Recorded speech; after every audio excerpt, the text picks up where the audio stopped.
Good morning, good afternoon, good evening. Welcome to Big New America. Today we're gonna go dive into university. We're gonna talk about what's from university this day because remember back in the day we go to university and next thing you know you have to go study. Next thing you know you gotta go so on and so forth. And now those days university this day is just like a slap in the face. Like for example, if you go to university, they don't even teach properly, and now they have to worry about protests.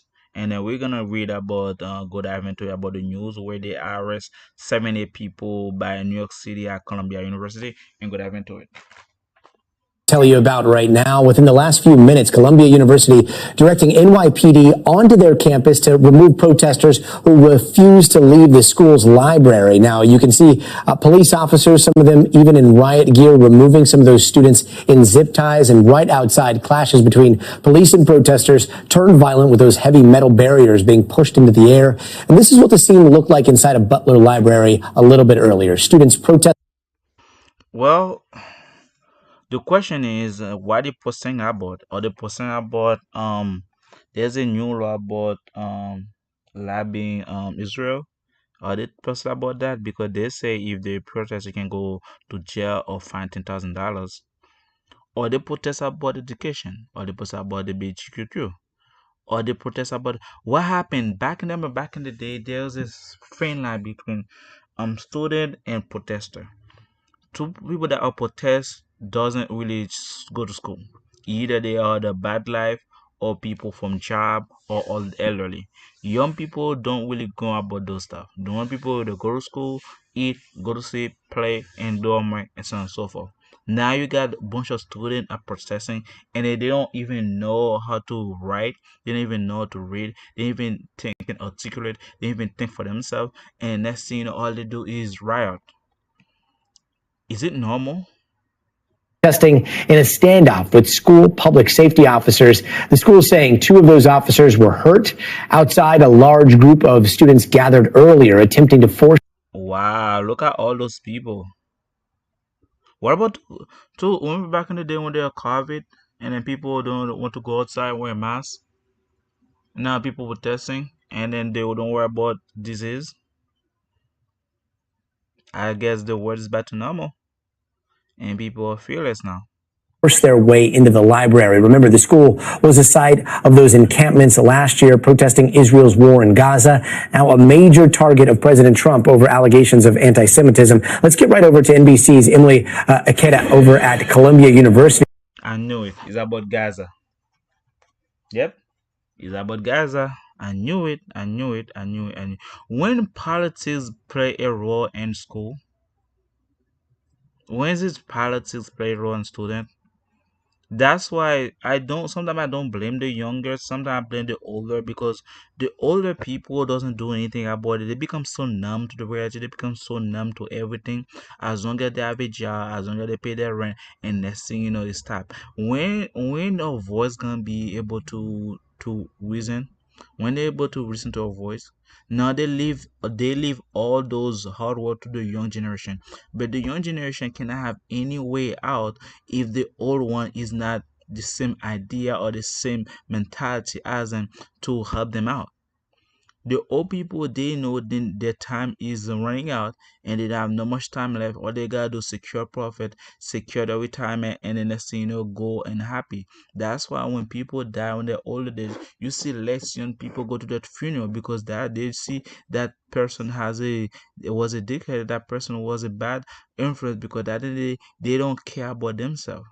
They don't care about them. They don't care about the young generation. They don't care about how to protect them. And next thing you know, they said the younger generation to figure things out what they did. What about that? You just sit down with the older or youngest and then listen to them and work together.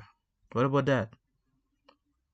But no, they're just passing policy so to protect themselves, and then the politician put those law. They put those law not for the older generation. They put it for the younger generation because they know the old generation is not gonna do anything about it. They are numb to it. They are on the sleeping pill, and next thing you know, they all got to work because if the older generation try to do something, they're gonna go after their work. They have to after their retirement plan, and they don't want that. That's why being quiet. A young student have nothing to lose. That's why now they protest. They carry on the torch, and next thing they are to be look like as a bad cat, as a bad influence, as a black cat. That's what they worry about. Come on, guys, you gotta do better than that. Leave political school. Leave it. Let the older generation deal with that. And the older generation save young people. To you right now, Emily, I saw something happening behind you right before we came to you. What's the situation looking like right now, and how many people have been removed?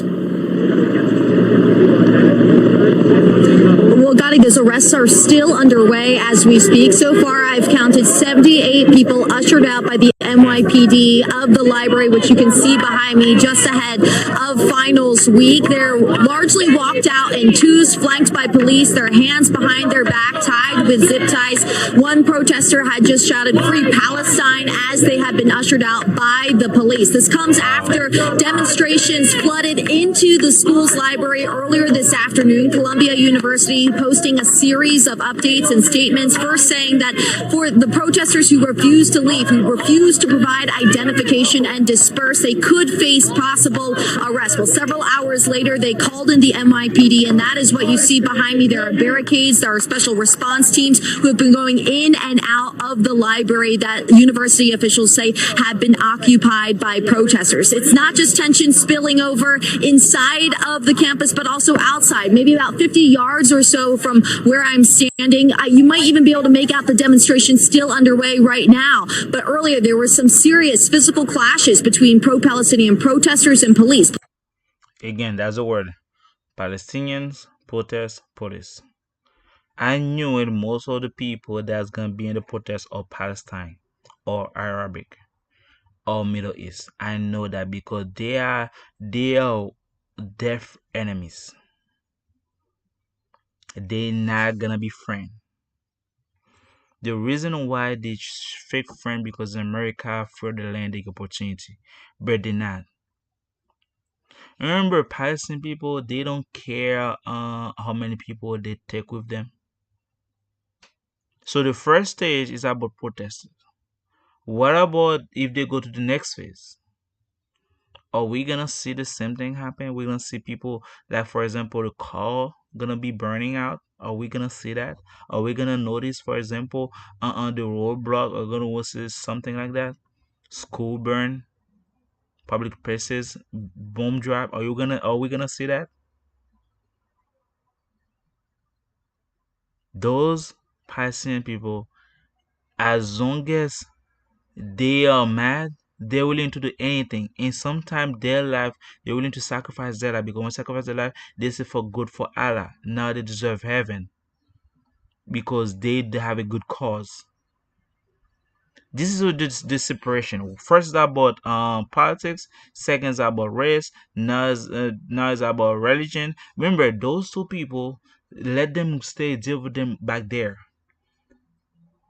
Palestine, Israel, let them stay over Middle East and then fight each other. Don't bring those policies trying to take one. This is kind of like you pick one side and reject another. Because now they're putting Israel. Palestine is like, well, what about me? What about other country? What do you want to do? Are they gonna stand by? Now we're gonna have to watch our shoulder now everywhere we go because if we see somebody in Palestine, we're gonna run and scare our life, either the mall, the school, and the library, everyone and so forth. Next thing you know, you're gonna see some people casualties. Is it that worthy? We gotta think about it because people think it's a game. It's not a game. When people are mad, they're willing to do anything. Police trying to use these barricades you'll see behind me to push people back, and then the protesters then pushing back and forth there. Earlier today, it was campus police, security officers who have been trying to hold this building on lockdown, and the university said that two campus officers were injured. As they say, some pro-Palestinian protesters had tried to force their way into the library, Gotti. This all comes amid President Trump, the Trump administration's crackdown on what they call harassment of Jewish American students. Students even cutting hundreds of millions of dollars of funding to federal funding to Columbia University, trying to stem pro-Palestinian protests, Scotty. So that's the same effect. They cut funding, they protect Israel, and now Palestinians get mad because they feel like they are lower class, they're lower citizen. I feel their pain, but it's something that they shouldn't happen. It's something that they can avoid. But again, it's politics. They go to their nose about everything. Now we got a crisis in the country now. We're about terrorists, right? We say most of those people come Middle East are terrorists, but you trying to pin them in Iran, and then next thing you know, cut some of the resources, comes some of the opportunity, comes to their voice, and next thing you know, you expect them to do nothing about it. Please, I wake mean, up. and so the protests that are there right now, the ones that we could hear chanting in the background, is it still a very sizable group, or does it seem like things are starting to disperse? It is a sizable group outside of campus. It's hard to say how many people are still in here. Like I mentioned, there were more than 70 people that have been arrested. I've seen social media posts estimating 100 people, at least 100 people had gotten into the building. So it's unclear how many people may still be in the library, but outside we continue to see protests. They continue to move throughout the campus. You hear those calls for divestment